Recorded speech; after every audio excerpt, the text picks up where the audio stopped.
Kingdom Hearts 2. There we go. Let's go, KH2. Hooray! We did it. No problems at all. Final mix. So, welcome to Keyboard Hearts 2 Final Mix. I'm so angry at you. If the name doesn't imply it enough, I'm playing with mouse and keyboard. I will stand by until I die. This feels pretty good. I don't like you anymore. So I want to say real quick, like, this is the first time I did like the KH3 Remind DLC and stuff on stream, but this is the first time I've done like a Let's Play of Kingdom Hearts. I really love this Final Mix art, but boy is it like way spoilerific, kind of, like, if you know what's going on. If you know what's going on, but I think it's good because it's spoilerific to a point, though. But if you just look at that, you think, okay, well, I mean, because they're both on the cover art, and so you would just assume, oh, they're both just the protagonists of the game. They introduced a new protagonist of this game, and then you open up, you start playing. I do miss the original KH2 menu though. It's just like Sora paddling with his pants up and no socks on. Oh, I do know that one. Yeah, that's a good one. And he's got the ice cream in his mouth. Yeah, I miss that. I will tell you, I might squeal a bunch because Roxas is my baby boy. I love him very much. I mean, I'll cut it out. Select the vibration function for your keyboard, Hunter. Fuck. So I heard a lot of people don't like Roxas, and I just want to say you're wrong. Wow. And don't watch this LP. Wow. Your opinion is subjective and wrong at the same time. Oh, you're saying if they don't like Roxas? Yeah, if they don't like Roxas, they're not allowed to watch anymore. Here's the thing. If you don't like Roxas, just leave a dislike on the video. It's funny because the interaction works the same. Yeah. Well, apparently if you get like super dislike bomb, it's not good for you. Far off memory. Oh my god. Scattered dream. I remember losing my fucking mind at this. Because I've been a day one ride till we die kind of motherfucker, and so when this came out at last, I got this in 2006. This intro, dude, I don't know if I've ever been as hype as watching this for the first time. See, I thought I started playing these games about 2 years ago. I looked it up the other day. I only got my PS4 like at the beginning of March last year. So I've been start of the lockdown. Exactly, and so I've only been playing these games for just over a year. And so I played this game probably about a year ago, and that's crazy. It's like I know I haven't been around for the whole journey, like from the very beginning, but it feels good to be a part of this and experience it. Like I'm late to the party, but I'm glad I'm here. You know. Right. I feel if anything, like it's better in some. You'll never get the experience of like being on the internet and wondering who blonde-haired kid was and stuff. Yeah. Like you'll miss out on that. But also that like you're kind of. It was real good, man. But you're also like kind of used to what Kingdom Hearts is now, and like I'm at a point where I'm like, I don't know if I like what Kingdom Hearts is anymore. Yeah. I'm always gonna be on Nomura's Wild Ride. Sure.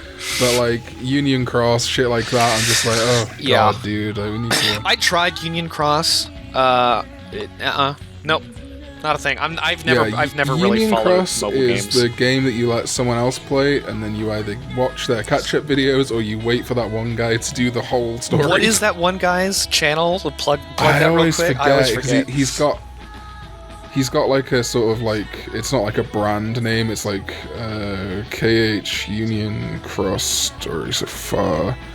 Damo 279, who did the 2013 to 2019 in 15 minutes. Thank you, Damo. Yeah, absolutely. He's the reason. Like I quote unquote watched the video in, what is it, 2.8.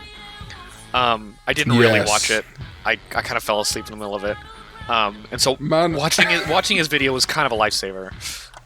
I got so hyped for back cover. I was like, cool, they're gonna do a full movie that explains Union Cross. Did they fuck? No, they didn't. Did they fuck, dude? Not even remotely, not even close. That one is my favorite shots, or like comp shots in the whole game is that like fast, that jump back and forward between. I really like this one. The Malusian. This whole like explainer is dope with like the Castle Oblivion section of this. Like with Riku running ahead, and then like because Sora's chasing Riku because he thinks it's the real Riku, but then you see Riku running down the stairs on the underside of it, and that's the real Riku. Again, never played that game, but you know. Chain of Memories is so fucking good, dude. Like, okay, whether or not you... it's so good because, okay, card system, whatever, but I love it, right? If you don't like it, that's fine. But to beat the whole game, and then for them to go, oh, you remember that cool Sephiroth kid from the first game? The really cool dude that you've always wanted to play as? Surprise, motherfucker. Like, I believe you that it's good. It's just, the gameplay does not agree with me at all. Like, not even a little bit. I don't think it works on the PS2. I find the GBA version to be the one that I think ends up working. But it is like a very different experience. I actually agree with you, because I've tried both, and I got further in the GBA version. But it was the Hades fight. I think fight. the system is too... you get into a system with the other KH games of kind of like muscle memory remembering your command menu. But the deck in KH Chain of Memories is like always kind of changing every time you reload because you're getting less cards. Yeah. So you kind of need to pay attention to that, and that doesn't work if you're also having to pay attention to camera. Absolutely. And the GBA version, there is no camera, obviously. Well, because you said that you played Chain of Memories first, didn't you? Yeah. So I didn't own KH1. I knew about KH1, and I'd seen friends playing it, but I didn't own myself because games were expensive. But I had Chain of Memories, and I played that first, and then like played it to completion myself first, and then went back and did KH1. I think if I had done that, I would have gotten, you know, I think I would have beaten it a lot easier, or at all. Yeah.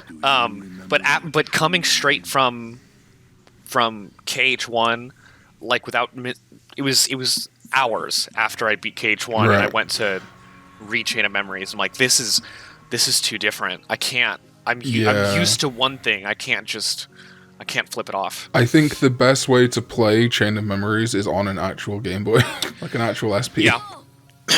I see. That was when I tried. I played it in an emulator. I played it on my keyboard, and it wasn't so bad. I had a good control scheme for Game Boy games in there, so it wasn't so bad. It wasn't too horrible, but it was in the kick when I was looking at like Raspberry Pi Game Boys, and I'm like, I'm gonna get this, and once I get this, then I'll play Chain of Memories, and then I never ended up getting it because money and stuff, you know. Yeah, it's rough, man. I can't really talk about it because I don't know if it's legal, but I've got a thing coming that someone has made for me, related to the VB. That's really cool, but I'm like, it required getting like EEPROM flashes and stuff. Oh boy. Yeah, it's pretty cool. It's definitely legal, but it's definitely like, it's interesting. Anyway, and I'm like, damn, like I kind of like, I'm terrible at soldering and shit, but I'm like, oh, I remember when I used to be super into like customs, and I remember at one point I used to watch a lot of Ben Heck, and I was like, yeah, dude, I'm gonna make a portable PlayStation 3. No. It's my boy. Roxas! It's my boy! I remember one of the early, like, cheat codes, like, because back in the day, obviously, it was PS2, so the only way that we could really do anything to hack the game was to use action replay codes. And, like, the first hacks that came out were room code mods. Okay. And it was like Roxas's room, Destiny Island, like all the places you see but can't actually visit in the game. And I just ran around Roxas's room like this, like 3x3 space. That's actually really cool. Yeah, it's dope. A lot of it's like modeled but doesn't have collisions, so you'll fall through the floor and stuff. But a surprising amount of it has collisions and stuff. Huh. I wonder if that would have made it easier to like animate. Well, like, I think, yeah, that is the case, is that it's just, like, they don't need to, because they're hand animating everything, so there's no need to put collisions in, because it's not running like gameplay. Mm-hmm. But like there's big chunks of Destiny Islands that you can walk on and big chunks that you just fall through. It's true that stuff's been stolen around town, and we've got a score to settle with. I also, by the way, absolutely adore these guys. I know you do. Pence and all that. I remember I think you were playing KH3, and I made a joke towards What really bugs me is going around telling what's his face? everybody What's the other dude? how the whole town and their Pence? brothers treating us like the Yeah, crap Pence. we I made a joke to him, and you yelled at me through the stream. You're like, "Don't you fucking dare!" And I'm like, "Oh, jeez." It's okay. like my favorite bit because I'm rarely actually angry about anything, but like sort of like impotent rage about shit that doesn't matter is like my favorite bit. But then you'll have people that don't watch the streams and they're like, "Damn, this dude." I'm like, "No, I'm not angry at all." I just think it's really funny to get really passionate about like, "No, Daxter isn't a weasel." Like, but yeah, I love the. That would set the record. Hey, that so sounds a lot of people fun. make the argument. That sounds fun. A lot of people make the argument that Kingdom Hearts isn't about the Final Fantasy stuff and like it's more about Disney and original ideas, and that's I agree. I love Hayden Pence and all that. They're original characters created for Kingdom Hearts. They're dope, but they kind of tie into the other Final Fantasy characters that are in the town and like a lot of the Final Fantasy characters I loved. Mm-hmm. And when I was playing through KH3, I'm just like, please, someone that I know that isn't fucking Donald Duck show up. And then they showed up, and I was like, yes!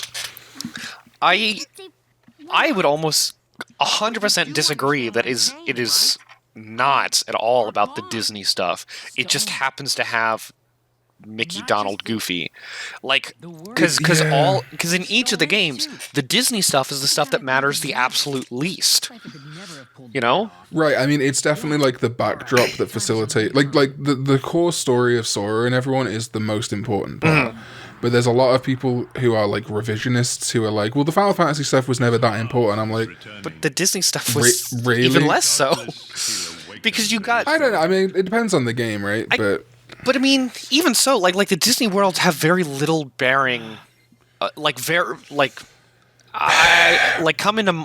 I think about it, the Disney castle in this one and Timeless River are important. But then you think of the first game, like the Captain Hook ship, that was kind of important.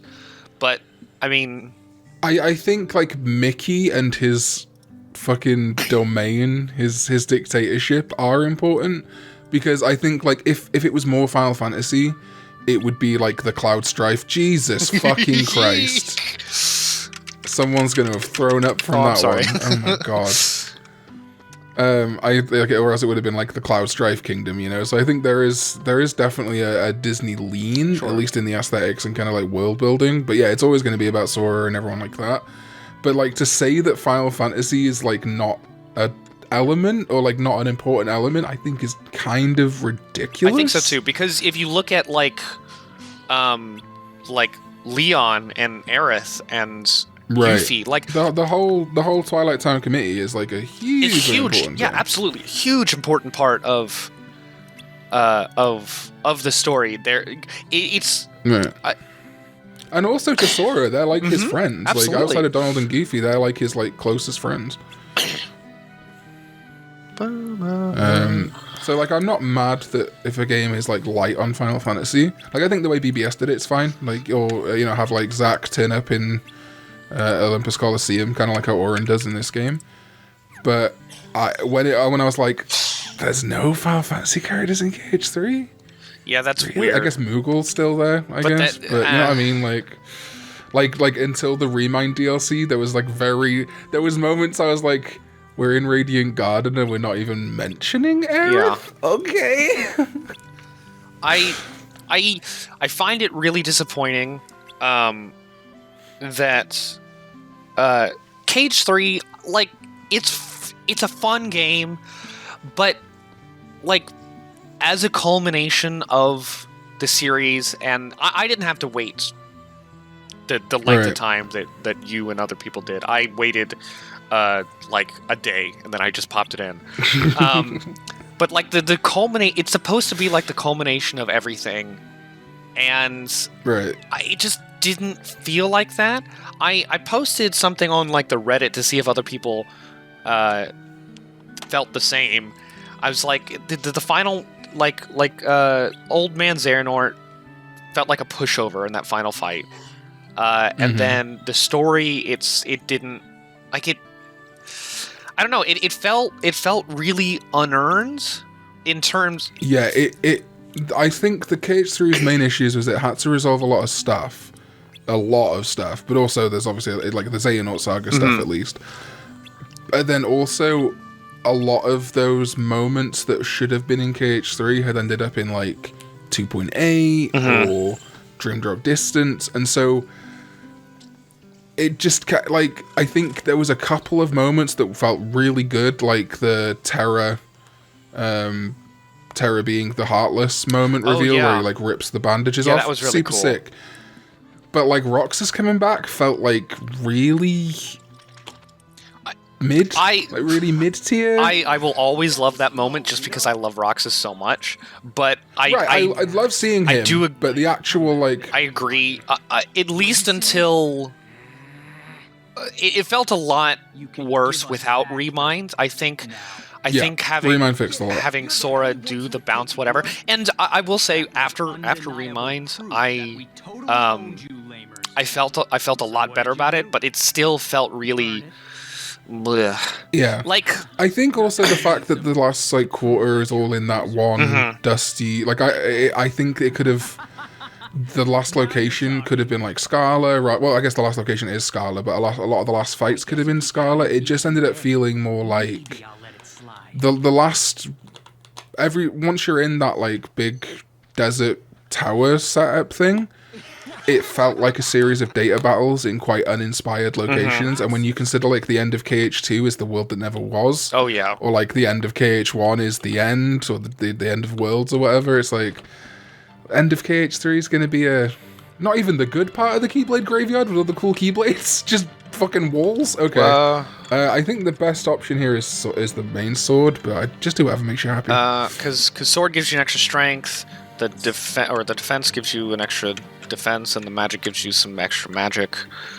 Yeah, I think you get a point in each, but I can't remember what optimal is. You get a point. You get a point in each. You get an extra and whatever. But it's not. Oh, wait a minute. I think it's this decision doesn't affect the abilities later on. It does. So the struggle weapon increases the appropriate stat by 1. The dream weapon affects abilities. Yeah, the dream weapon is when you pick the Sora. struggle weapon is, yeah. Or no, it's with Roxas later. Anyways. No, it's when you're gonna go fight the big nobody. Yeah. So people are saying sword then shield. Okay. Oops. I guess. Depends on how much magic you're gonna be casting. Your morale has increased. Strength +1. Your Miles Morales has increased. Your Miles Morales. Groot Alliance. So the default. Okay, I will say I want to talk about this a little bit. The default controls of the keyboard were kind of funky. So I changed it a little bit. So, like, lock on was R, and change whatever was C, and interact was F. And reaching my finger out to those sides, I don't like that. I like having my fingers on the WASD at all times. So, but they also have like button 4 and 5 on, like, the left side of the mouse. They have those like pre-done in. So, like, all of everything can be mapped to those. A lot of games won't have those as options. Okay. And so what I've done, I've said lock on to be middle click, and then switch lock on to be my top left button. And then menu is M. I don't like that, and so I put menu on the bottom button on the mouse. And then shift is your shortcuts command. So you hold shift, and then you do... In KH1, it's left click, right click, and then E, or your interact.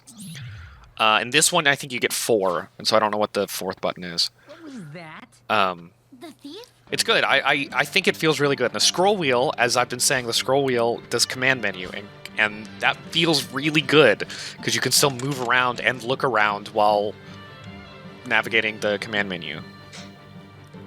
It's just like... I know it's heresy. Maybe I'm old. I know it's heresy. Maybe I'm old. It's like we've been fucking other humans for centuries, and then you're coming up to me and going, dude, putting your dick in a blender actually feels pretty fucking sweet. And I'm like, what the fuck? How? Yeah, but if you remap the blender, if you like turn the blade upside down, it's like the best BJ you've ever had. And I'm like, the fuck? How? We're supposed to fuck humans, not blenders, huh? Well, the creator of the dildo was called Crazy too. Yeah, anyways. He was called Crazy. That was his name. My name's Crazy, and I made the dildo.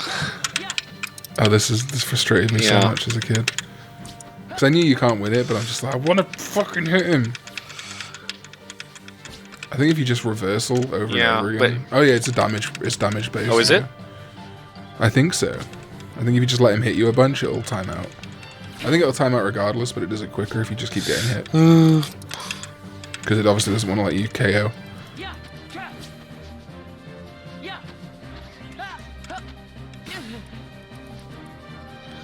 Music in this game is awesome too. It's no use. Uh-oh. What? So I first saw that as like a 3-panel image in a games magazine. And I was like, Data Keyblade? Whoa. That's crazy. So he summons it different to Sora. He must be like a Tron character or something. well, I mean, not completely wrong. It's kind of there.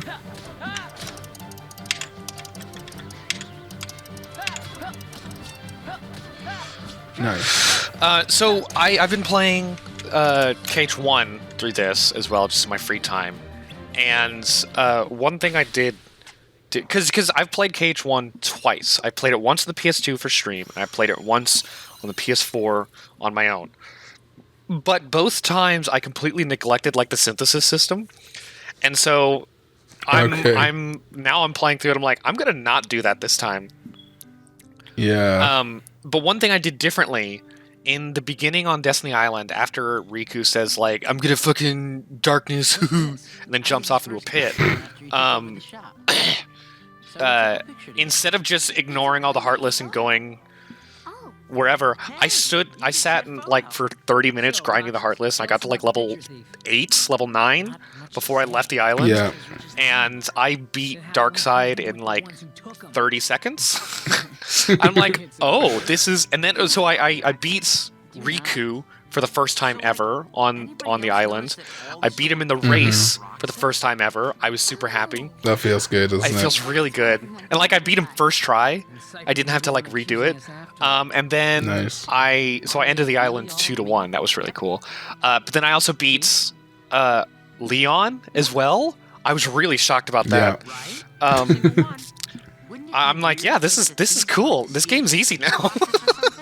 Yeah, them giving you the ability to do those tech blocks on Destiny Island and actually get legitimate XP for it means that I think, I could be wrong, but I think there's people who have got level 99 Destiny Islands runs. Oh yeah, there's a guy where it's just there's a guy for the first 3 for each of the main Kingdom Hearts games got to as early as he could got to max level. So that's level 100 for the first game and level 99 for the second 2. He got it as Roxas before, moving on to Sora.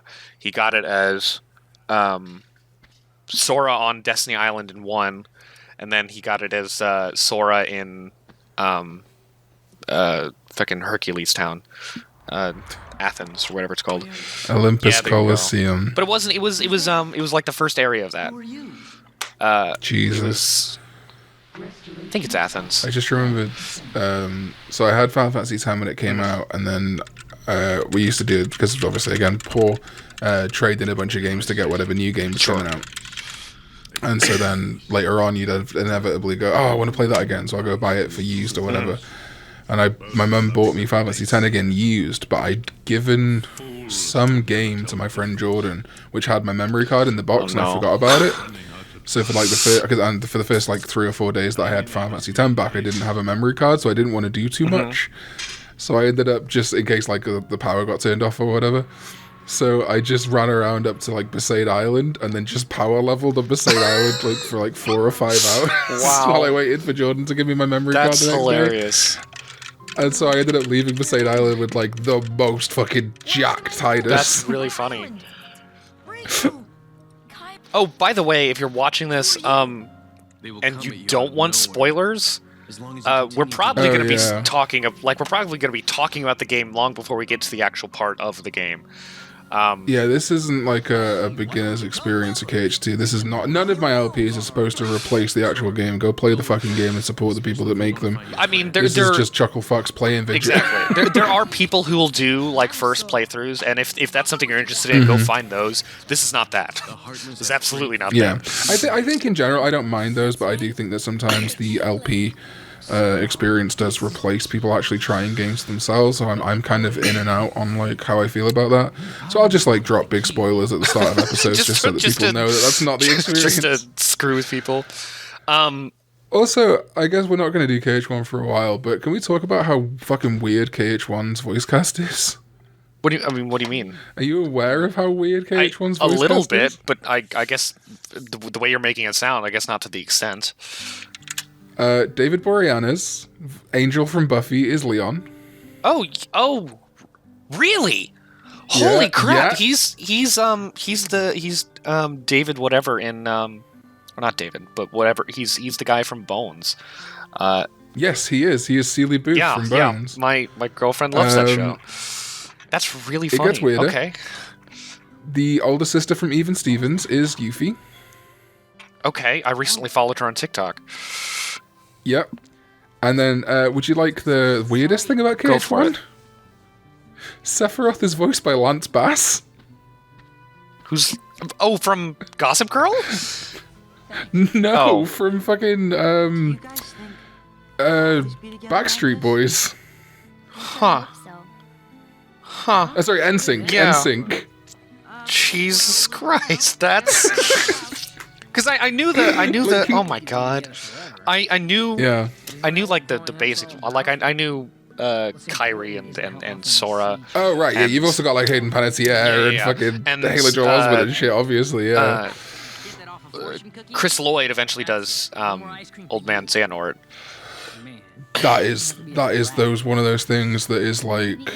incredible. Like the entire series has like ultimately an amazing voice cast, but obviously because Xehanort's an old dude, they keep hiring old dudes. So the first one was Leonard Nimoy, Spock, who fucking died, obviously, rip in piss. So then they hire Rutger Hauer, the replicant from Blade Runner, to do the voice, and I'm like, alright, pretty cool. And then he fucking dies.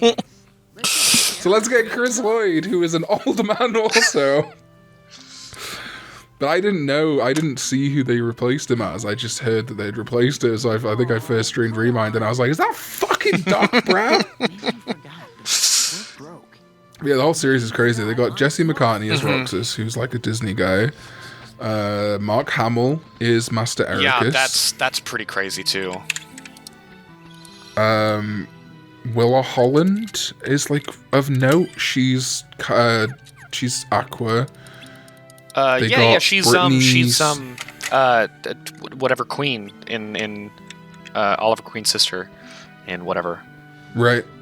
If you haven't picked up on this, I'm horrible at names of things and people. It's the whatever in the thing in the Green Arrow. The Green Arrow. Exactly. Obviously, fucking Christopher Lee was the voice of Ansem the Wise before he died. Yeah. I'm gonna throw this out there.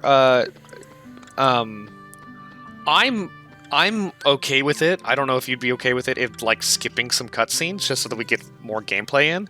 But completely up to you. I'm fine with watching them too. I don't know. I feel like cutscenes are a good opportunity to either like laugh at stuff or just keep the conversation going. Whereas I feel like there's going to get points where, especially the tougher battles, where I'm going to be like, I'm going to let Hunter play the game now while I try and talk about some bullshit because you're going to need to focus. Sure. I also think there's some, at least the early cutscenes are nice. I think there's some stuff in the later worlds that you can skip, but like a lot of this Disney stuff I don't mind skipping. Oh, and also we got a lot of time to bullshit right here because I gotta skateboard a bunch. Do you want to do the skateboarding where we do like the maximum amount of money? I was at least gonna. It's 2,000 is what you get for. No, 1,200 is what you get for the +2 AP. So at least that. Yeah. I have spent many an hour grinding the skateboarding. Because it's just the one thing. Because it's the fastest and it gets you the most. Right. It's the fastest, easiest to like master, so to say, and then you can keep doing it a lot. Whereas the grandstand takes forever. The male climb is awful.